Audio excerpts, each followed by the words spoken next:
نحمده ونصلي على رسوله الكريم اما بعد فاعوذ بالله من الشيطان الرجيم بسم الله الرحمن الرحيم رب اشرح لي صدري ويسر لي امري واحلل عقدة من لساني يفقهوا قولي۔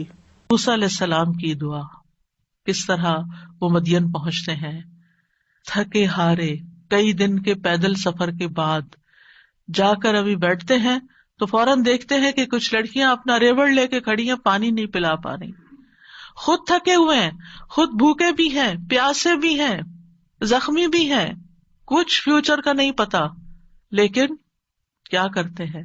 سب سے پہلے اپنے رب کو پکارتے ہیں، رب انی لما انزلت الی من خیر فقیر، اور صرف دعا مانگ کے وہیں درخت کے نیچے بیٹھ نہیں جاتے، بلکہ اٹھ کے ان بچیوں کے پاس جاتے ہیں کہ یہ تمہارا کیا معاملہ ہے، اور ان کے سارے ریوڑ کو پانی پلاتے ہیں۔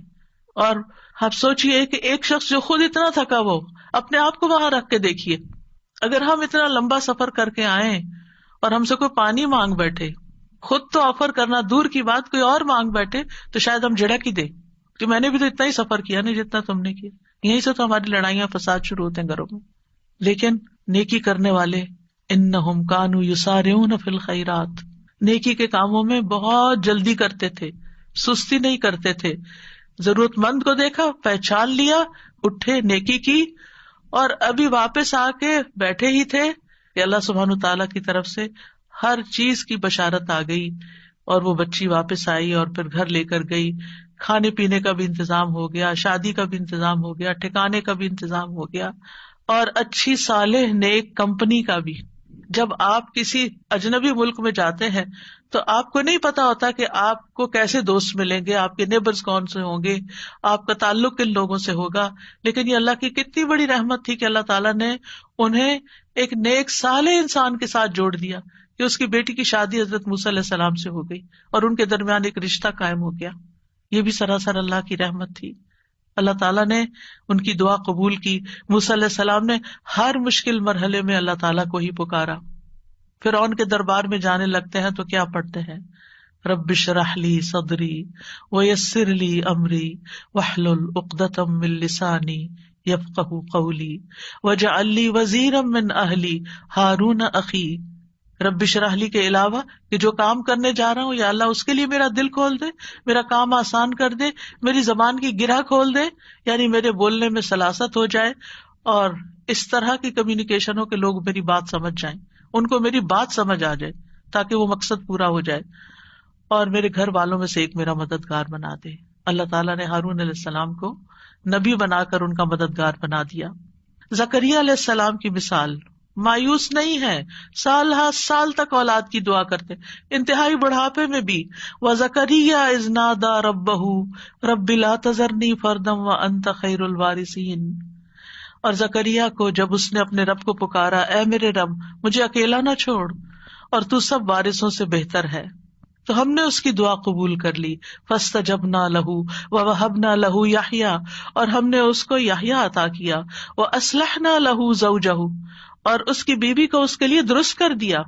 یعنی بعض اوقات ہم سوچتے ہیں کہ انفرٹیلٹی کا پرابلم ہے، بچہ ہو ہی نہیں سکتا، اللہ تعالیٰ سب کچھ کر سکتا ہے، اللہ تعالیٰ وہ بھی ٹھیک کر سکتا ہے، کیونکہ ان اللہ علی کل شیء قدیر، اللہ تعالیٰ ہر چیز پر قدرت رکھتا ہے۔ اس لیے مایوسی کس بات کی؟ اللہ کے بندے کبھی بھی مایوس نہیں ہوتے، ہاں مانگنے سے کبھی نہیں تھکتے، مانگتے رہتے ہیں کہ اللہ تعالیٰ سبب کے ساتھ بھی دیتا ہے اور بغیر سبب کے بھی دیتا ہے، اس کے لیے کیا مشکل ہے۔ پھر نبی صلی اللہ علیہ وسلم کس طرح دعا کرتے ہیں، استستغیثون ربکم فاستجاب لکم انی ممدکم بألف من الملائکۃ مردفین۔ جب تم اپنے رب سے مدد مانگ رہے تھے تو اس نے تمہاری دعا قبول کر لی کہ بے شک میں 1000 فرشتوں کے ساتھ تمہاری مدد کرنے والا ہوں جو ایک دوسرے کے پیچھے آنے والے ہیں۔ کس طرح نبی صلی اللہ علیہ وسلم بدر کے میدان میں فریادیں کر رہے تھے، اپنے رب کو پکار رہے تھے، دیر اینڈ دین خوشخبری آ گئی کہ فرشتوں سے مدد کی جائے گی۔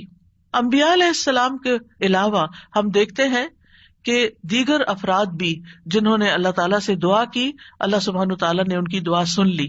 سورۃ المؤمن میں جو مرد مومن ہے، جو فرعون کے دربار میں سے ہی ایک شخص اٹھتا ہے اور پھر وہ لوگوں کو نصیحت کرتا ہے، اور کیا کہتا ہے، فَسَتَذْكُرُونَ مَا أَقُولُ لَكُمْ وَأُفَوِّضُ أَمْرِي إِلَى اللَّهِ إِنَّ اللَّهَ بَصِيرٌ بِالْعِبَادِ۔ فرعون کے دربار میں ایک شخص کا اٹھ کر لوگوں کو سمجھانا، فرعون کو سمجھانا، خوب خوب نصیحتیں کرنا، کھلم کھلا موسیٰ علیہ السلام پر ایمان لانا، یہ بہت بڑی بغاوت تھی اور بہت بڑا نقصان ہو سکتا تھا، لیکن اس مرد مومن نے کیا کہا، افوض امری الی اللہ، میں اپنا معاملہ اللہ کے سپرد کرتا ہوں۔ کیا ہوا پھر، فوقاہ اللہ سیئات ما مکروا وحاق بآل فرعون سوء العذاب، اللہ نے اسے ان کی بری چالوں سے بچا لیا، جو انہوں نے تدبیریں کی تھی ان سے نجات دی، اور آل فرعون کو برے عذاب نے گھیر لیا۔ اللہ نے اپنے بندے کو بچا لیا اور پوری قوم کو ڈبو دیا۔ پھر اسی طرح کچھ واقعات احادیث میں آتے ہیں، جیسے غار والوں کا قصہ ہے، کس طرح اللہ سبحانہ وتعالیٰ نے ان کی دعائیں سنی اور صرف دعاؤں کے نتیجے میں غار کے دروازے سے پتھر ہٹ گیا اور وہ باہر نکل آئے۔ پھر اسی طرح ایک اور بچے کا واقعہ ملتا ہے جسے بادشاہ نے جادوگر کے پاس جادو سیکھنے کے لیے بھیجا، تو اس نے جادو سیکھنے کی بجائے الٹا اللہ تعالیٰ کی پہچان کا علم کسی سے حاصل کر لیا راستے میں۔ جب بادشاہ کو پتا چلا تو بہت ناراض ہوا اور غصے میں آ کر اس نے کہا کہ اس بچے کو فلاں پہاڑ پہ لے جاؤ اور اسے پہاڑ کی چوٹی سے گرا دو تاکہ یہ ہلاک ہو جائے، اور اگر یہ اپنے دین سے پھر جائے تو اسے چھوڑ دینا، انکار کرے تو نیچے پھینک دینا۔ بادشاہ کے جو ساتھی تھے وہ لڑکے کو پہاڑ کی چوٹی پر لے گئے۔ اس لڑکے نے ایک دعا مانگی، اللہم اکفنیہم بما شئت، اللہم اکفنیہم بما شئت، اے اللہ جس طرح تو چاہے تو مجھے ان کے مقابلے میں کافی ہو جا، ان کے مقابلے میں تو میرا ساتھ دے۔ تو کہتے ہیں پہاڑ پر ایسا زلزلہ آیا کہ جس سے اس کے سارے ساتھی جو لے کے گئے تھے وہ سارے گر گئے، وہ سب الٹے گرے، اور وہ لڑکا چلتا ہوا بادشاہ کی طرف دوبارہ آ گیا۔ بادشاہ نے اس لڑکے سے پوچھا تیرے ساتھیوں کا کیا ہوا؟ لڑکے نے کہا اللہ مجھے ان سے کافی ہو گیا۔ بادشاہ نے پھر اس لڑکے کو اپنے ساتھیوں کے اور لوگوں کے حوالے کر کے کہا کہ اسے ایک چھوٹی سی کشتی میں بٹھاؤ اور سمندر کے بیچ میں جا کے کشتی الٹ دو، اس کو وہاں پھینک دو، اگر یہ اپنے دین سے پھر جائے تو چھوڑ دینا، انکار کرے پھینک کے آ جانا۔ بادشاہ کے ساتھی اس لڑکے کو لے کر گئے تو لڑکے نے پھر یہی دعا کی، اللہم اکفنیہم بما شئت، اے اللہ تو جس طرح چاہے مجھے ان سے کافی ہو جا۔ پھر وہ کشتی بادشاہ کے ساتھیوں سمیت الٹ گئی، سب غرق ہو گئے اور وہ لڑکا چلتا ہوا واپس بادشاہ کے پاس آ گیا۔ بادشاہ نے اس لڑکے سے کہا تیرے ساتھیوں کا کیا ہوا؟ کہنے لگا اللہ مجھے ان کے مقابلے کے لیے کافی ہو گیا۔ اور واقعی اللہ ہی کافی ہوتا ہے دشمن سے نمٹنے کے لیے۔ انسان کے اپنے پاس زور نہیں ہوتا، طاقت نہیں ہوتی، ہم کمزور ہوتے ہیں، لیکن اگر اللہ کی مدد آ جائے تو انسان ہر طرح کی مشکلات پہ قابو پا سکتا ہے۔